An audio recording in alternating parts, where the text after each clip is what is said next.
Well,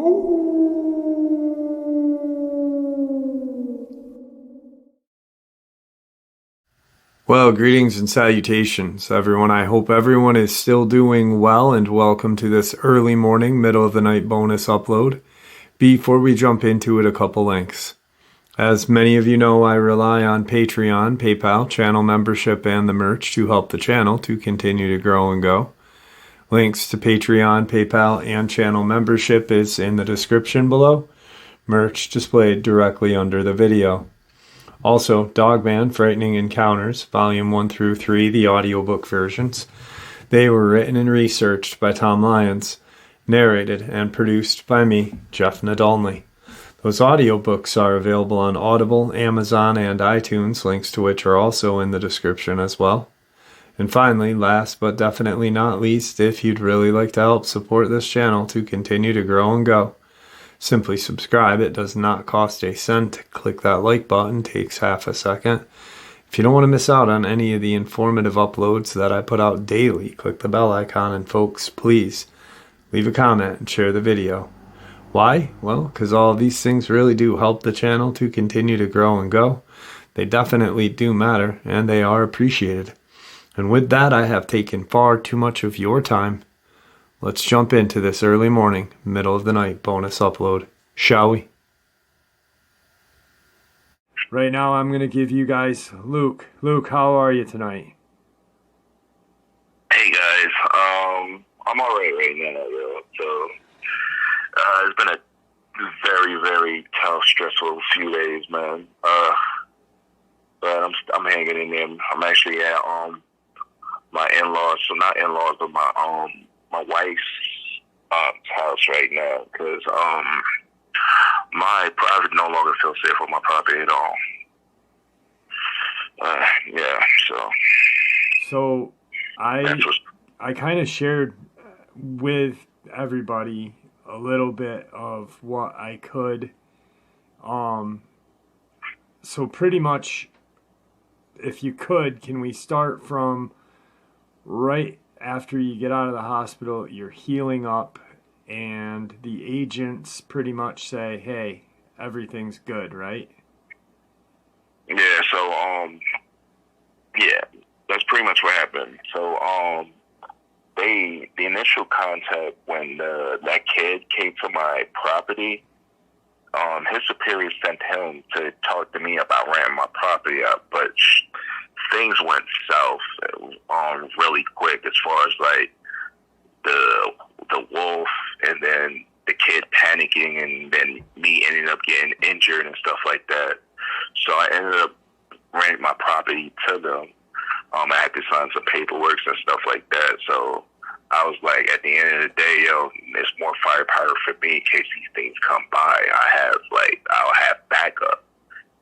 So I was like, yo, it's a win-win situation for me. So these guys was at my property for like maybe I'll say about 4 or 5 days, and then they come knocking on my doors like, we have to leave. These things change course. So where our other group is gonna meet them, head them off. So I was like, all right, fine, that's good. So I'm like, they're not coming back down this time around, which I was happy about that. So, you know, I told my wife everything was good. So, a couple of days later, like my wife works in a city about around 40-minute drive, yo. She has to go down like one of these desolate roads before she gets to like the main highway and stuff like that. So just like any other day, she has to leave about an hour early, so it's still like dark outside. Not dark, but it's dark outside. So what I usually do, like when I have her wake me up when she leaves, I stand by their door, make sure she gets in her car safely and stuff like that before she drives off and stuff, so then get back in bed. So just like any other day, she goes home. I think she's like maybe 20 minutes into her drive. Something darts across her car, which causes her to ditch it. Like, I think the ditch was like, it wasn't like deep, but I guess the angle that her sedan was in, she wasn't able to pull it out.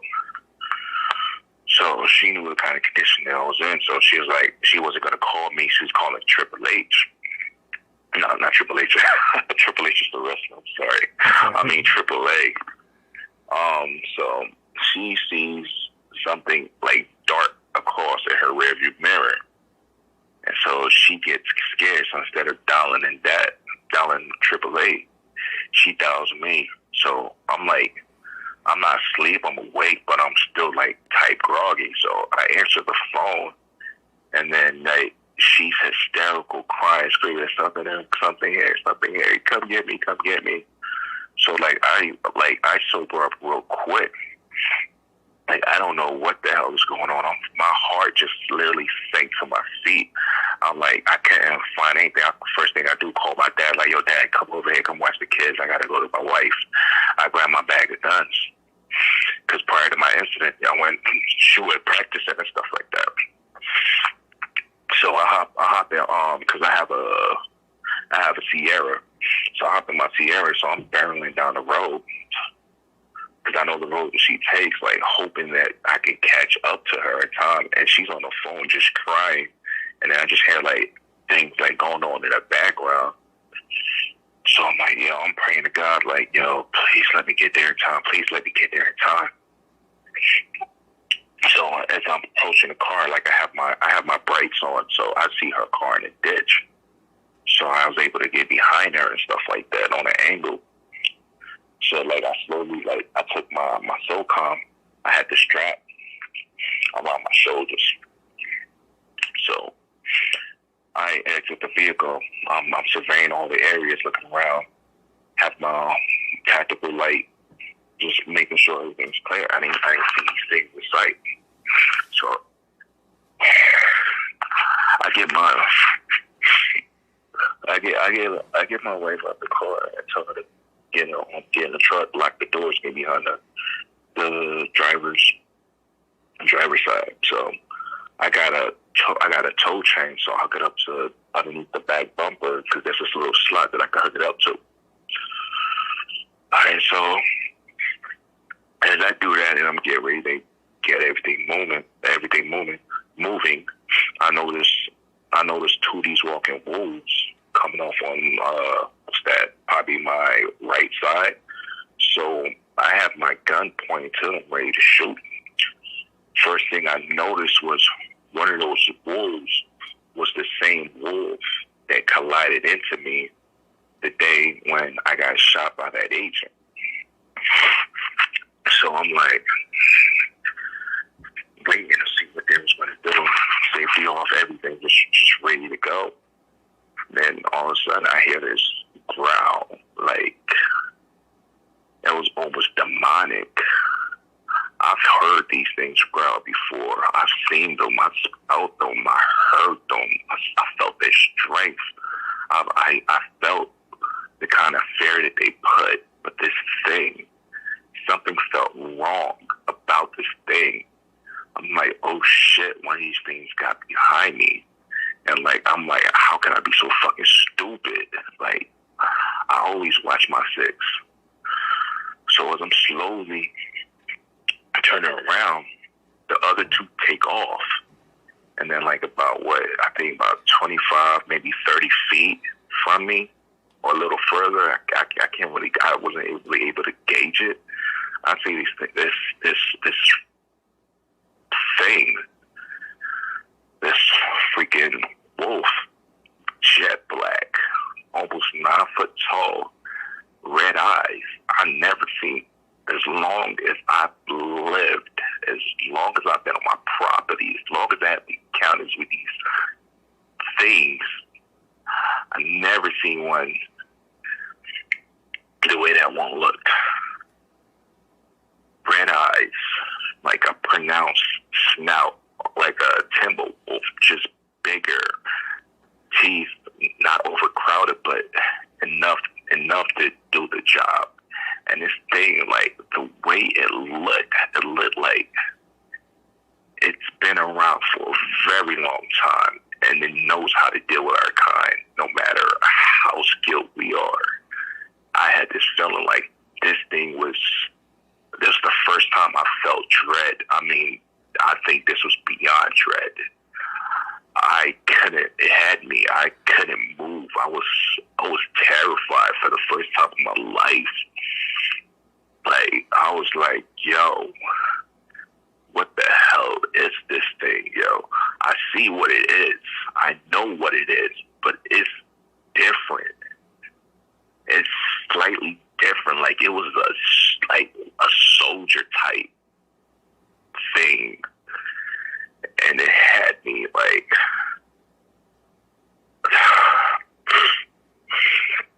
and my wife in the background was just crying, and I couldn't do anything. I was scared. I felt fear a true fear for the first time, left me paralyzed. Any other time I would have been able to pull out my gun and just knew what to do. But this thing, an alpha, like, man. So I'm thinking, like, all right, I'm telling my wife that, like, if this thing charges me, just leave me and go. She's like, I'm not leaving you. So she takes out her handgun because she's trained in self-defense and firearms training and make sure she had all of that stuff. So she has the gun pointing at it. So he takes a glance at her and then looks at me. I tell her to put it down. Because at the end of the day, yo, she's just going to piss it off. And that being said, those two took off. I didn't know where they went. And I don't know if there was more. I didn't know if it was just those three, if I'm dealing with a whole group of them. So at the time, my bag was in the passenger seat. I was like, all right, I was maybe about a foot and a half arm length from the door of my truck, and this thing was like, I had the position. It was ahead of her car, like about the front of her car towards the right, and then where I met those walking wolves, they was flanking from the driver's side of her door towards the back. So that was the distance between them. And so I'm by the door. This thing is off in front, about 25, 30 feet up ahead. Standing about not too far from her car. So I tell my wife to just go in my bag and just like tell me what she sees and stuff like that. So she goes in there, like a couple of handguns, this, that, and the third. She's like, there's a canister here. So I remember the canister. I got the canister because one of my friends, I'm not gonna say who he is though, but he works SWAT. But so I was able to get one of those things from there. So I told her to hand it to me, and this is what I wanted her to do. I told her, like, I'm gonna attempt to throw this. I want you to roll the windows up and close your eyes. Once I let this go, I'm gonna jump in the car. And once you hear it go off, then I want you to drive like hell. So I have it in my hand. The minute I go to pull it, this thing sees it, jumps up. I'm figuring towards me. But once I tossed it, I wasn't even able to give it a good toss because the weight at the speed this thing leaped was unfathomable. It's like I was only able to I pretty much threw it like I discarded it, like maybe 3 or 4 feet away from me. And the minute the thing leaped, I'm trying to jump in the car. She peels out. I'm hanging onto the seat. My legs are dangling outside the car, which caused me to tear a couple of my stitches, because I'm holding on for dear life. The thing goes off, and she's the one who told me that, like, when the thing went on, it moved. It maneuvered. It's not like it's like it was flying, and it was able to maneuver in an angle where the only thing that the flash grenade did was just affect its hearing. So we go to the emergency room and stuff like that. I get stitched up, and they ask me what happened and this like that. So I can't tell them that. I can't tell them that I had an encounter when he's walking through. So then I told us I'm feeling a lot better, so I figured I'll go for a jog, and I ended up tearing my stitches, pushing myself too hard. They didn't buy it though, but at the end of the day, it is what it is. So I was able to get in contact with with the kid supervisor. I never got the guy's name, so that's why I can't. Even if I did get his name, I don't think I would be able to relinquish it over there without any sort of consequences. So I told him what happened, and he said, he questioned me, like, what did it look like? How big was it? So I told him. And so he was like, I'm sending guys over there again. So he's taking a few days to get there. So that being said, I think a couple of days go by, they haven't arrived yet. I was talking to you, Jeff, briefly about what went down and stuff like that. But prior to that, I decided to put my house not on the market, sell my house, which is actually have a buyer. It's pretty much bought. So probably before the end of next month, actually able to move all my things out of there. But anyway, I was talking to you just the other night, telling you what was going down. Yep. And like how I felt and everything, like what this thing was. And I sent my wife and my kids, went to their aunt's house. I stayed back with the property, which was a big mistake. Because once I got off the phone with you, I called my dad. He came over. So we was just talking, like he's asking me what happened, this, that, and the third. So I'm asking him, like, did he ever see anything like that? What I described, he was like, no, it's the first time he heard of it. So I was trying to figure out what we saw. Like, we was in the living room at the time. I heard tapping on the window. And so I already knew what it was, tapping on the window. So I slowly went to the window with my gun in hand. And I saw the red eyes again. So this time I was ready for it. I thought I was ready for it. So as I raised my gun towards it took a look over his right shoulder. Asking to look behind me, and I see a pair of like 6 to maybe 7 glowing orange amber colored eyes from the wood line, like positioned in like different areas, and those was the only ones. Those are the only ones that I could see. I knew there had to be more, probably surrounding the house. So in other words, he was telling me if I shoot him, I'll die tonight. Right. So we go to the basement, because the basement is like the safest part in the whole entire house. It's pretty much reinforced concrete. We have a steel cellar door, and like we took as much guns as we could, and we stayed there overnight. None of us slept when it went, just taking shifts, but we couldn't really sleep. And in the morning, when everything was like cleared instead of done, we just left. And we haven't been back for this whole day. We're not going back. I'm sorry. Go back during the day to get our things, but that's about it.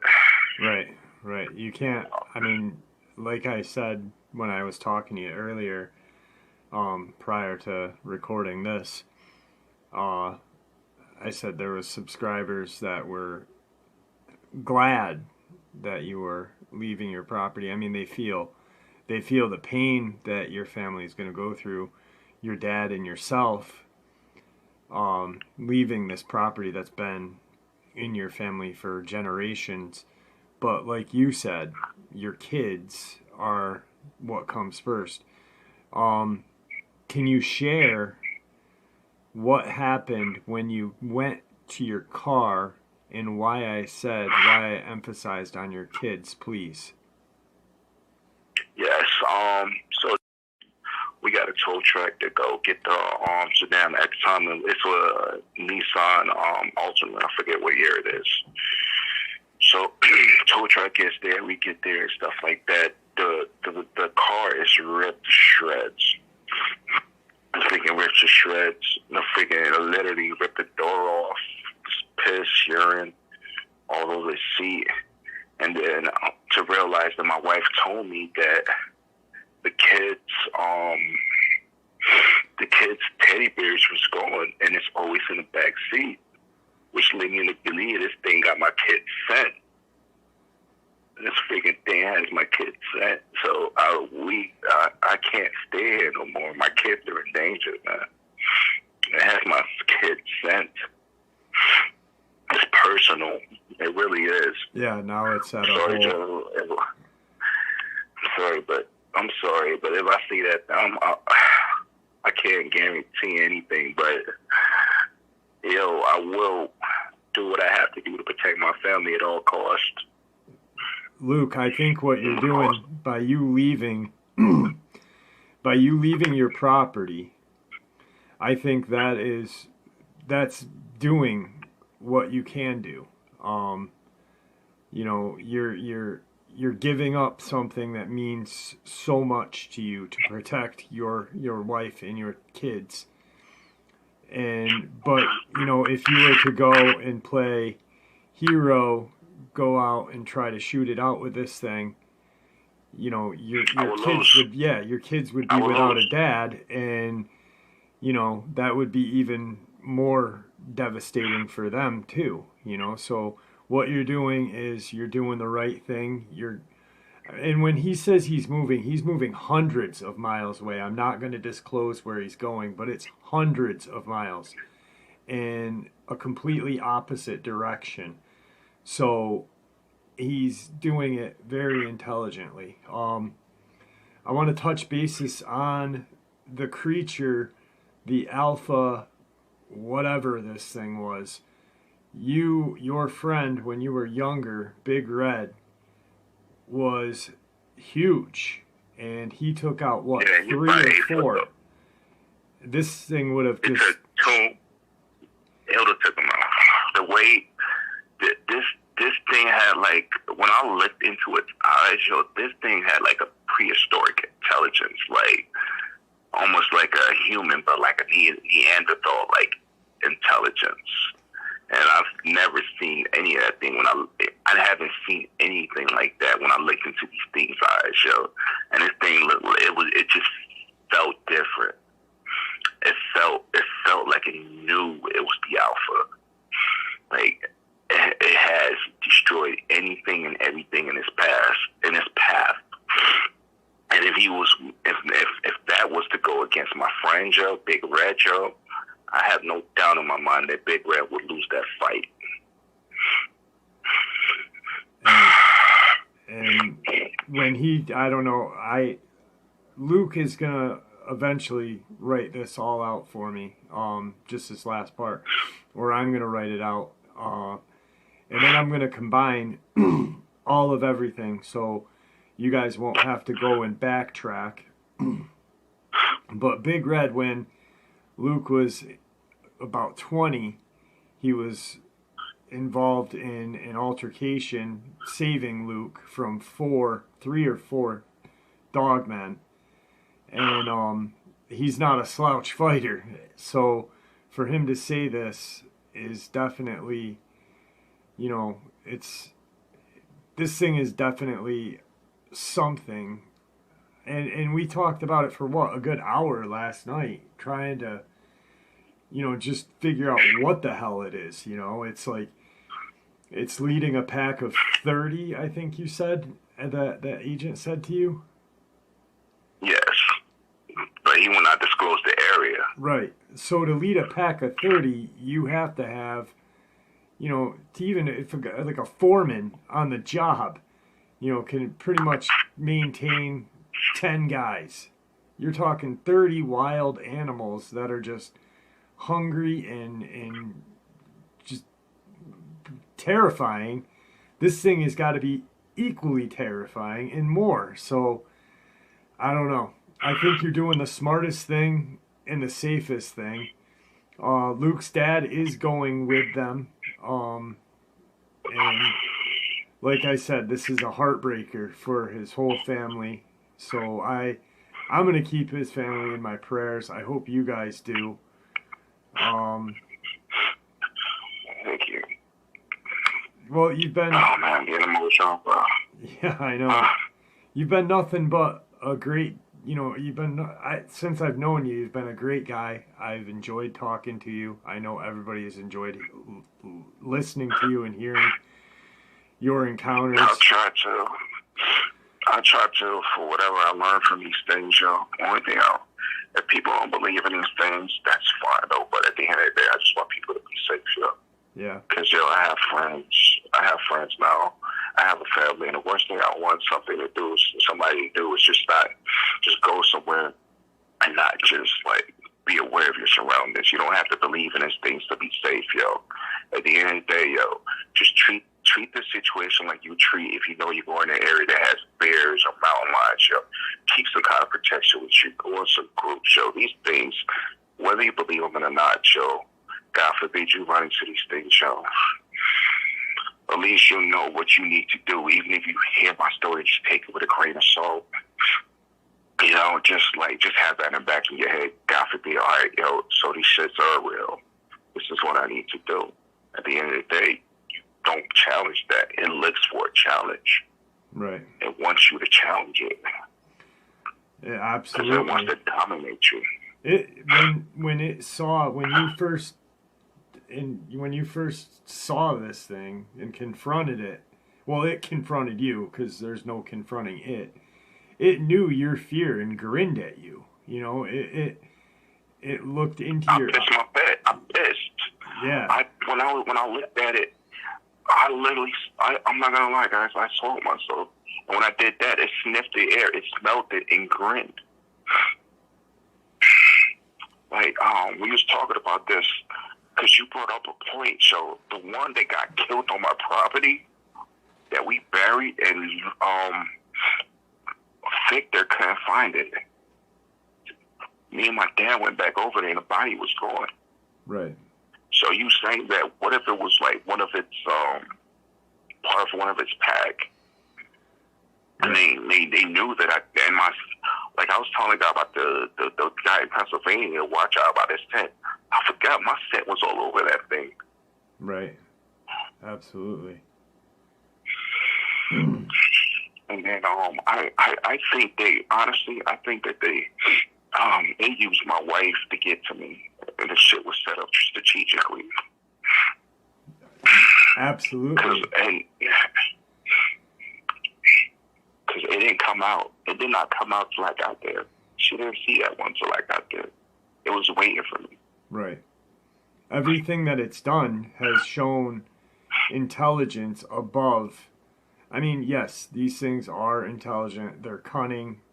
But this thing has shown intelligence almost human level and more, fighting wise. It used your wife as to draw you out of the house because it knew that you would come. Then it takes your kid's stuffed animal, gets the scent to track you. It goes to your home, has you cornered in your house, looks behind it to say, hey, look what I brought with me. Take the shot, buddy. Take the shot. It's definitely, yeah, it's got some sort of intelligence that, like you said, is primeval, primordial. It's not normal. Yeah. It's not normal. It is the primeval. It's the aura the aura that this thing was given was like, it was almost demonic. Not saying that it was a demon, but that's what it felt like. Sorry, boss. That's all right. That's all right. I was shaking, yo. I was shaking. I'm still shaking. Every time I picture it, that's shaking. Oh my God, this is fucking unreal, man. At least you're off the property. Sorry, I'm losing my composure. Bro, don't worry about it. At least you're off the property. You're doing the best thing you can do. I know that a lot of everybody who was thinking about you is going to be happy that you're leaving. There's nothing more you can do. You know, it's either, you know, do what you're doing or pay the ultimate price, and the price is not worth it. So hopefully this chapter in your family's life will finally come to a close. I hope so too. I pray for that. I'm tired, Jim. Yeah, I'm sure. I can't. I'm at my wit end with this, man. So, this has been hard for Luke to share. I'm gonna end the interview. Luke, is there anything that you'd like to end tonight with? I want to thank everybody for their support and prayers. It really means a lot to my family in this tough time and things like that. I just want everybody to just stay safe and just be aware of your surroundings. If it doesn't feel right, obviously it's not. Like I told you last time, trust your instincts. God gave it for you for a reason. Thank you, guys. Thank you, Luke. Thank you for coming on, and thank you for sharing, and God bless. Thank you. All right, bye-bye. And there you have it, folks. I hope you all enjoyed this early morning, middle of the night bonus as much as I enjoyed sharing it with you. I'd like to thank you all for supporting this channel.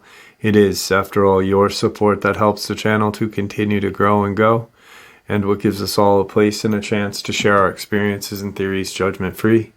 Everyone is simply treated with the respect that we deserve. Please stay safe, happy, healthy, and ever vigilant, keeping an eye on our children, pets, family, and friends. These creatures are real. These events have happened. Share this information with those you love and care about, and it may just help save their lives someday. Until next time, never stop asking questions, never stop searching for the truth, and God bless you all.